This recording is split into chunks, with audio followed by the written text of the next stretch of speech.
Chapter 14.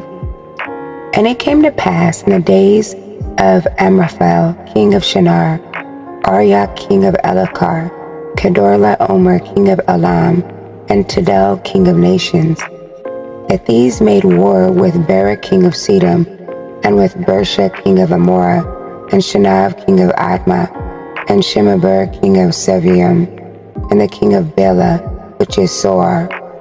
All these were joined together in the valley of Sedom, which is the Salt Sea.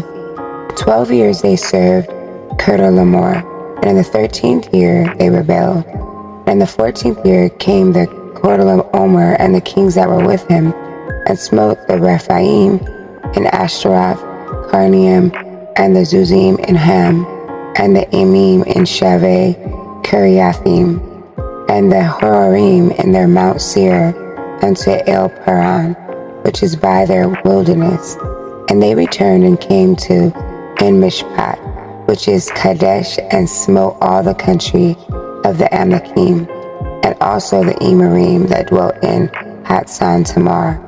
And there went out the king of Sedom, and the king of Amorah, and the king of Admah, and the king of Sevim, and the king of Bela, the same as Soar. And they joined battle with them in the valley of Sedom, with Kedorlaomer, the king of Elam, and with Tidal, king of nations, and Amraphel, king of Shinar, and Arioch, king of Elakar, 4 kings with 5. And the valley of Sedom was full of slime pits, and the kings of Sedom and Amorah fled and fell there. And they that remained fled to the mountain. And they took all the goods of Sedom and Amorah, and all their victuals, and went their way. And they took Lot, Abram's brother's son, who dwelt in Sedom, and his goods, and departed. And there came one that had escaped, and told Abram the Ivri, for he dwelt in the plain of Mamre, the Amorite, brother of Eshcol, and brother of Anar. And these were confederate with Abram.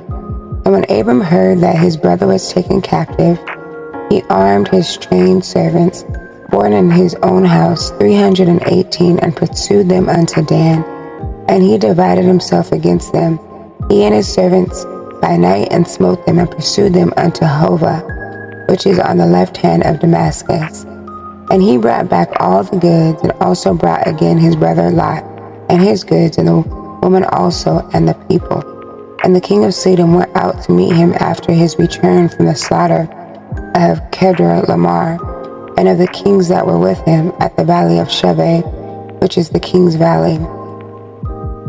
And Melchizedek, king of Shalem, brought forth bread and wine, and he was the priest of all Elyon. And he blessed him and said, Blessed be Abram of all Elyon, possessor of heaven and earth, and blessed be all Elyon, which has delivered your enemies into your hand. And he gave him tithes of all. And the king of Sedom said unto Abram, Give me the persons, and take the goods to yourself. And Abram said to the king of Sedom, I have lifted up my hand unto Yahuwah, all Elyon, the possessor of heaven and earth, that I will not take from a thread even to a shoe latchet, and that I will not take anything that is yours, lest you should say, I have made Abram rich, save only that which the young men have eaten, and the portion of the men which went with me, Anar, Eshcol, and Mamre, let them take their portion.